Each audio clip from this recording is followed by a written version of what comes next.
બોટાદ જિલ્લા કોંગ્રેસ સમિતિ દ્વારા બોટાદ શહેરમાં મશાલ રેલીનું આયોજન થયું। રાહુલ ગાંધી દ્વારા વોટ ચોરી અંગે રજૂ કરેલી વિગત અનુસંધાને બોટાદમાં હવેલી ચોકથી પ્રારંભ કરી બોટાદના રાજમાર્ગો પર સૂત્રોચ્ચાર સાથે મશાલ રેલી યોજાઈ। જિલ્લાના કોંગ્રેસના કાર્યકર્તાઓ હોદ્દેદારો આ રેલીમાં જોડાયા હતા।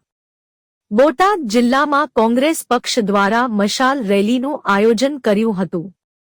કોંગ્રેસ પક્ષ દ્વારા ચૂંટણીઓમાં વોટચોરીની ઘટનાઓ બને છે અને તેના પુરાવા રૂપ રાષ્ટ્રીય નેતા રાહુલ ગાંધી દ્વારા સાંસદમાં વિગતો રજૂ કરવામાં આવી હતી તેવું જણાવેલ। ત્યારે સમગ્ર દેશમાં કોંગ્રેસ પક્ષ દ્વારા વિવિધ કાર્યક્રમો આપી જન સુધી રાહુલ ગાંધીની વાતને પહોંચાડવા પ્રયત્ન કરવામાં આવી રહ્યા છે। આજે બોટાદમાં વોટ ચોર ગાદી છોડના સૂત્રોચ્ચાર સાથે બોટાદ શહેરમાં પણ રેલીનું આયોજન થયું હતું। બોટાદના હવેલી ચોકથી પ્રારંભ કરી સ્ટેશન રોડ, દીનદયાળજી ચોક, અવેડા ગેટ થઈને ભાવનગર। જી આજે આપ સૌ જાણો છો અને ભારત દેશવાસીઓ બધા જાણે છે કે ગત ચૂંટણીઓની અંદર આ ભારતીય જનતા પક્ષ દ્વારા ગિલ્ટી કરી અને ખોટા વોટ દલાવ્યા છે। એ મત ઓછા 1, 2, 5 નહીં, હજારોની સંખ્યામાં, લાખોની સંખ્યાની અંદર ડુપ્લિકેટ વોટ, જે વોટર્સનું અસ્તિત્વ પણ નથી એવા વોટો નાખવામાં આવ્યા છે। એનું છેલ્લા 6 મહિનાથી કોંગ્રેસ પક્ષ આદરણીય અમારા રાષ્ટ્રીય નેતા રાહુલજીએ અવારનવાર અને કોંગ્રેસ પક્ષે રજૂઆત કરેલી કે અમને આની લિંક આપો, આ બધા વોટિંગ થયું છે એને બધાની ડિટેલમાં અમને માહિતી આપો।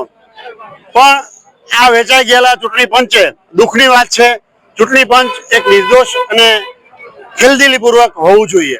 આપણા દેશની અંદર સંવિધાનની અંદર જે જોગવાઈ છે એ મુજબ તટસ્થ રીતે ચૂંટણી પંચે અભિનય કરવો જોઈએ, પરંતુ ચૂંટણી પંચે એ ડિટેલ બધી ન આપી, એના ડેટા ન આપ્યા। પરિણામે છેલ્લા 6 મહિના એક વિધાનસભા સીટની અંદર જઈ આદરણીય રાહુલજીની ગાઈડલાઈન નીચે આખી ટીમ ઘરે ઘરે, એક ઘર, એક મોહલ્લા, એક શેરીઓમાં અને વોટર્સને પૂછી અને 6 મહિના લાગ્યા અને એનો મોટો મતદાર યાદીનો જે ફોટોગ્રાફ વાળી મતદાર યાદી હતી, મોટો થપ્પો લઈ, જે એક ટેમ્પો ભરાય એટલો થપ્પો હોય, ત્યારે એ 6 મહિનાના અંતે એના બધા એવિડન્સ બધાની પાસેથી લેખિત લીધેલું છે, બધાના પ્રૂફ છે, પ્રૂફ સાથે સાબિત કર્યું કે લાખોની સંખ્યામાં દરેક વિધાનસભા ક્ષેત્રની અંદર 25,000, 30,000, 50,000 જેટલા વોટ ડુપ્લિકેટ। દાખલા તરીકે એક ઘર 0 નંબરનું મકાન, 0 નંબરના મકાનની અંદર 100-150 મત અપાયેલા, એ મકાનનું પણ અસ્તિત્વ નથી મકાન નંબરનું। એક 35 નંબરનું મકાન, એક જ વ્યક્તિ, એક બેન 75 વર્ષની ઉંમરના છે, પહેલી જ વાર પોતે મતદાર બન્યા છે, આવું સાબિત થયું છે। લોકોને આજની પરિસ્થિતિ એવી છે, લોકોને ગુમરાહ કરવામાં આવે છે। અમે વોટ માટેનું રાજકારણ નથી કરતા, પણ લોકોની સુખાકારી માટે કોંગ્રેસ પક્ષ હંમેશા એના મૂળની અંદર લોકોનું અને કચડાયેલા અને નબળા વર્ગો, ખેડૂત વર્ગો, મધ્યમ વર્ગના લોકોનું હિત કોંગ્રેસના મેનિફેસ્ટોની અંદર સમાયેલું છે। આપ સૌ જાણો છો કે આમાં એનો દુરુપયોગ કરીને અત્યારે નબળો વર્ગ, ગામડાઓ, નાના શહેરો ભાગતા જાય છે, ટૂંકતા જાય છે। આજે આપણી આર્થિક પરિસ્થિતિ, આપણા દેશની અંદર દરેક માણસને ખાવાના સાચા પડે છે, મુશ્કેલીઓ પડે છે, પોતાનો વ્યવહાર સાચવવામાં મુશ્કેલી પડે છે, પણ આ લોકો વોટ ચોરી શાસન ઉપર આવે છે બહુમતી લઈ અને એ બાબતનું કઈ વિચારતા નથી। લોકોના પ્રશ્નો માટે રાહુલજી એવું કહે છે વોટ નથી જોતા, વોટ મળશે, એ લોકોની ઈચ્છા છે ત્યારે મળશે, પણ આ ચોરી થઈ રહી છે, બેઈમાની થઈ રહી છે।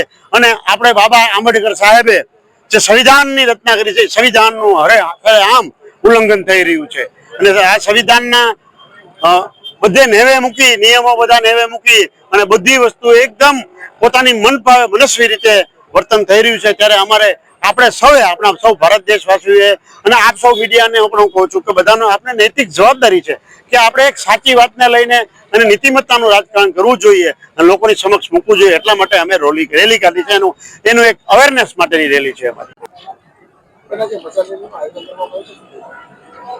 આજે અમે આખા ગુજરાતની અંદર મશાલ રેલીનું આયોજન કરેલું છે. સંસદની અંદર જ્યારે અમારા વિરોધ પક્ષના નેતા રાહુલ ગાંધીજીએ સાબિત કર્યું છે કે વોટ ચોરી થઈ રહ્યા છે અને ચૂંટણી પંચ પણ આજે એમની જવાબદારીથી ખસી ગયું છે, ત્યારે અમે મશાલ રેલીનું આયોજન કરેલું છે અને મોટી સંખ્યાની અંદર ગુજરાત અને આખા દેશની અંદર વિરોધ થઈ રહ્યો છે કે આ પર્દાફાશ થવો જોઈએ અને જે હકીકત છે એ પબ્લિકની સામે આવવી જોઈએ.